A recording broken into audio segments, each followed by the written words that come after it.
Hola, buenas tardes. Mi nombre es Silvina Valente y estoy orgullosa, para mí es un honor poder participar hablando del impacto del VPH en la sexualidad de la pareja en las primeras jornadas de la Sociedad Argentina para el estudio del virus del papiloma humano. Y podría empezar mi charla o la conversación con ustedes preguntándoles, ¿qué elegirían? ¿Bienestar o felicidad? Seguramente que eligieron variado, pero les cuento. A la felicidad se llega a través del bienestar. Así que muchas veces elegir un buen camino nos garantiza los resultados. ¿Por qué hablo de bienestar? La pregunta en este caso es, ¿cómo podemos hacer que frente a una noticia de probable enfermedad o pérdida del equilibrio, nuestros pacientes reduzcan la sensación de incertidumbre, la sensación de vulnerabilidad y sobre todo no lleguen a tener miedo?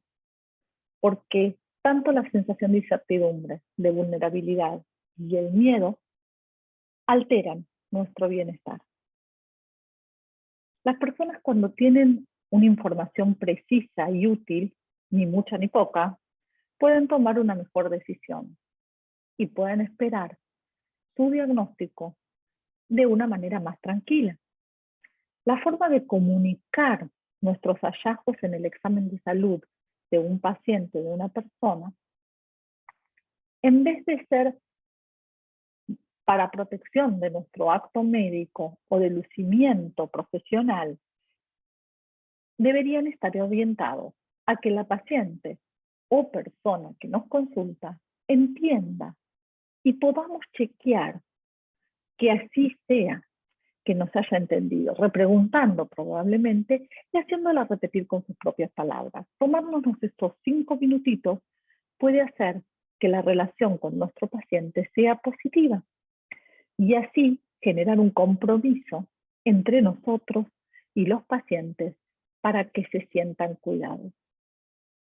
Entonces, nuestros logros profesionales no solo van a depender de incrementar nuestro saber, en este caso de saber más de HPV, de lesiones y de la incidencia de cáncer cervical y vulvar de estas lesiones, sino también de saber cómo comunicarlo y tener en cuenta el impacto que podría generar en nuestra paciente y en su entorno íntimo, ya sea su pareja, sus parejas o el contexto sexual en que ella se encuentre, y así se pueda focalizar mejor en su resolución.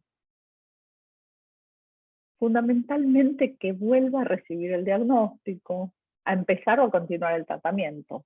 Nuestro verdadero logro es poder abordar esto en forma interdisciplinaria y no solamente abordar la infección de HPV, sino a la persona que tiene HPV. Para ello me pareció útil refrescar la definición de sexualidad que la OMS dio en el 2019, que de acuerdo a esta, la sexualidad atraviesa la esencia de la persona y es un pilar fundamental en la salud y tanto en conservarla como para promover la calidad de vida. La sexualidad nos acompaña a lo largo de nuestra vida, inclusive desde la concepción o antes, desde la decisión de ser concebidos. No abarca solamente un coito, y menos un coito vaginal, sino que abarca cualquier experiencia sexual, la identidad, la orientación, la reproducción, pero fundamentalmente el erotismo. ¿Cómo lo construimos?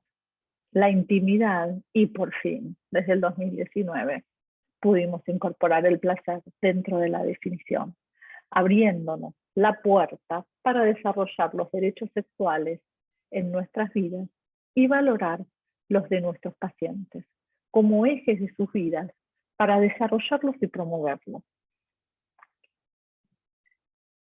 Traigo el modelo de inflexión sexual de Perelman, ya que en forma gráfica nos muestra la interacción que existe entre la corporalidad del ser humano, como decía Nietzsche, o sea, que se construye a partir de factores orgánicos, psicológicos, culturales y epocales, entre otros, ¿no es cierto? Y la interacción de estas vivencias en una forma equilibrada genera una buena o no tan buena predisposición para desencadenar una respuesta sexual y vivir una experiencia sexual con una actitud positiva, denominada erotofilia, o con una actitud negativa, denominada erotofobia o factores inhibitorios. Disfrutando con permiso o apagando nuestra respuesta por inhibiciones. Esto a su vez dependerá de diferentes contextos de vida, como épocas en las cuales vivimos, o bien eventos que irrumpen, como el diagnóstico de una enfermedad, que podría romper este equilibrio e irrumpir en nuestra vida sexual, como ser un diagnóstico de una infección por HPV.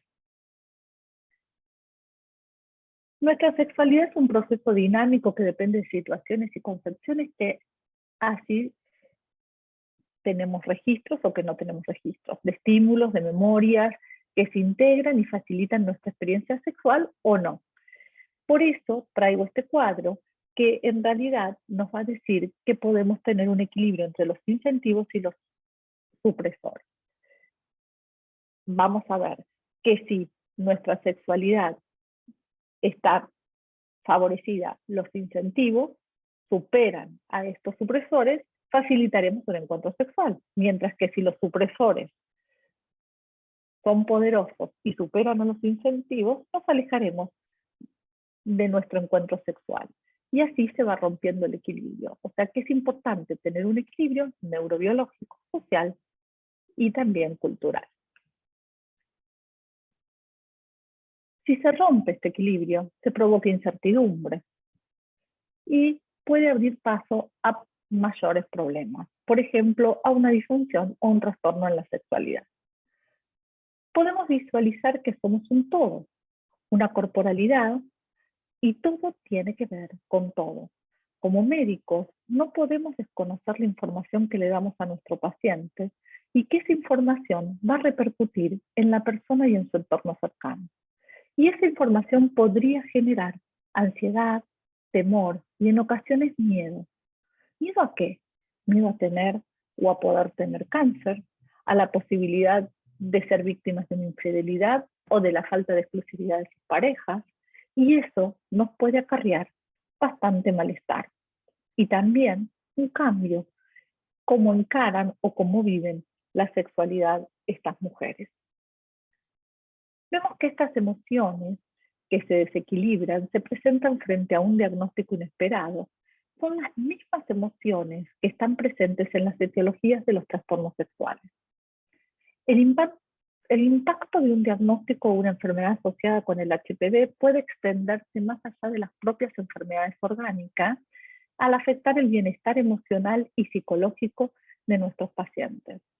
Generan probablemente niveles aumentados de vergüenza, de incomodidad, de miedo y de ansiedad, tanto el diagnóstico confirmado como a veces solamente hacerse un mínimo control ginecológico y tener la posibilidad de poder estar enfermos. Esto lo tenemos que contemplar. La expectativa de poder o no estar sano genera muchísima incertidumbre y puede despertar estas emociones negativas que pueden interferir en varios aspectos de la vida de una persona y de su pareja. No se hicieron demasiados estudios acerca del impacto en la calidad de vida y en la sexualidad del diagnóstico de HPV, pero estos, por ejemplo, son dos estudios que se hicieron, uno en China y uno en Estados Unidos, sobre el impacto que tiene el HPV en la persona y en sus parejas. En el estudio de China, sobre el impacto de la calidad de vida que tiene el diagnóstico del HPV realizado por UAM, se estudiaron poblaciones rurales y urbanas. Conociendo que la idiosincrasia de China es muy diferente a la nuestra, se estudiaron mujeres entre 18 y 65 años y se encontró que el impacto en la sexualidad era más significativo en las mujeres que tenían PAP positivos sin test de HPV. Pero a su vez, el impacto negativo en la calidad de vida y en su sexualidad fue más relevante en las mujeres que vivían en regiones urbanas y que tenían un nivel educacional más alto que las mujeres que vivían en poblaciones rurales. Mientras que el estudio de Pirota del 2009 arrojó arrojó resultados similares, nada más que ellos estudiaron sin 2 y sin 3, pero ambos estudios recalcaron y resaltaron la importancia que tiene la comunicación con las pacientes y la atención interdisciplinaria en las mujeres que son diagnosticadas por HPV. Como venimos hablando a través de la charla, el HPV, este diagnóstico, atraviesa al ser humano y sus circunstancias sociales, aparte de la salud ginecológica solamente. De ahí la importancia, recalcan estos estudios, de la prevención primaria y a su vez, en el caso de tener la necesidad, poder tener a mano una charla o un abordaje y contactarlas con un sexólogo o con algún especialista en sexualidad. Este otro estudio que se realizó después que los anteriores, que se realizó en Europa, arrojó resultados similares, salvo que la sexualidad también se veía afectada en mujeres que aguardaban el resultado de su parto. Y concluyendo que la posibilidad de tener HPV o tener verrugas o tener lesiones precancerosas empeoraba la sexualidad y la calidad de vida, teniendo un impacto psicológico absolutamente negativo y aumentando la ansiedad y el malestar, pudiendo provocar en algunas mujeres hasta una depresión. En este estudio del 2020 se demostró que las mujeres con verrugas genitales también ven afectada su sexualidad.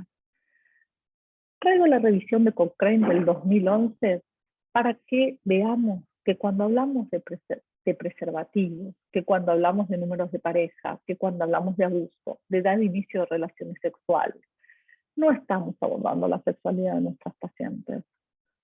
Hoy por hoy la sexología es una ciencia y no nos alcanza solamente con el sentido común.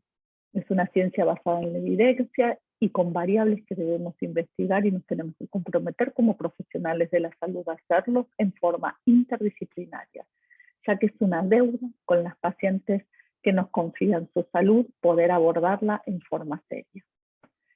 Este estudio, que es el último que les traigo, que realizaron en el 2019 Salvatore y Caruso, específicamente acerca de la sexualidad, se vio que las mujeres que eran positivas para HPV experimentaron un empeoramiento significativo en la sexualidad a los 3 meses de seguimiento en comparación con el valor inicial, en todos los dominios del FSFI en la puntuación general, o sea, que vieron afectada y empeoró su función sexual completa, bajando el deseo, la excitación, la experiencia orgásmica y la satisfacción e inclusive teniendo dolor durante el parto.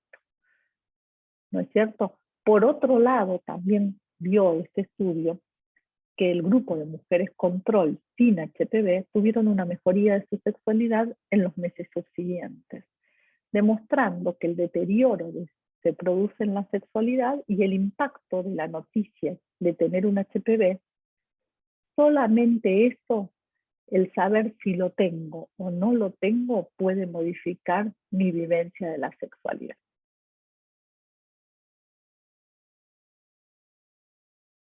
Obviamente que no hay casi nada de estudios relacionados con los tratamientos y eso es una deuda pendiente nuestra, pero sí tenemos el modelo de ANO como herramienta para abordar la sexualidad que demostró mucha utilidad y eficacia y es útil para incorporar en nuestra práctica diaria como guía en lo ginecológico.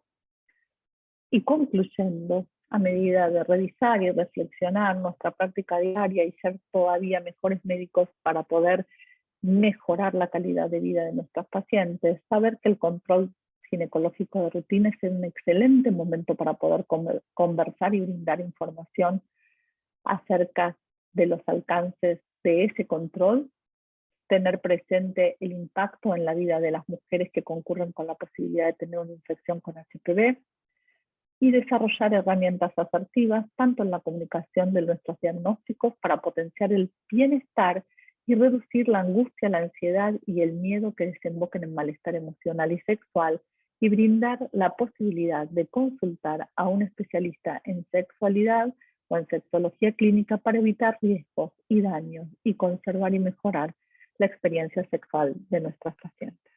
Muchísimas gracias.